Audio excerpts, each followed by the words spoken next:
Mag-Ismail GP at Nakakapagod, no? Tony, ako, abogado ko yung kasama ko yan. Napakabata abogado na tapos yan sa Ateneo. Ateneo, Lopez. Ayan, bumili ako ng 10 kilong bigas para konsumo namin magka-amano. Sashem, ilapit niya dito. Party list, wala iba ano. Attorney, Bisita kami, oh. Tinulungan ako ng bisita namin. Ito yung bisita namin na mahilig umuwas ng aking almusal, no? Si Amira. wow! So, ibig sabihin na gumasis pa kayo Bumili din ako ng togi. Ulam namin.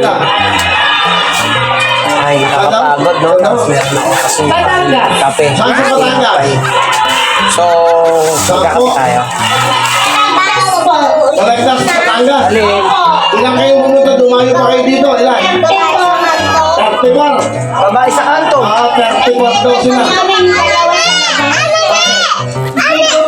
Sinabitan ko lang naman, tinanong ko kasi baka pwede mag-stand tuman. Kaya kinuha ko. May asawa na yun? Hindi ko naman liligawan. Kinukuha ko lang yung number ng babae kasi nga, ano yun eh, baka mamaya makuha natin bilang isang stand woman.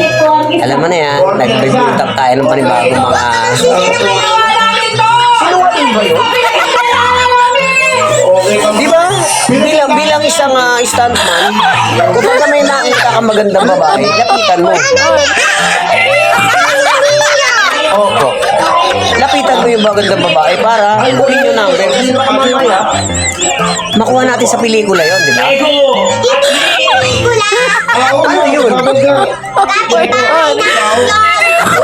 Hindi mo nililigawan yun. Ikaw naman. Si Boy Claude. Ayaw niya ako manligaw. Eh kung syutain ko, kinukuha ko lang yung number. Baka dumating yung panahon, kailangan natin yung babae na yan, di ba? Maging stand woman natin, isa sa mabibuild up natin din ang isang artist or stand woman. So, syempre, nung kinuha ko yung number, tinanong ko yung pangalan, nagalit yung anak ko. Talagang ayaw niya ako mag-asawa. Ba't ayaw mo ba ako mag-asawa?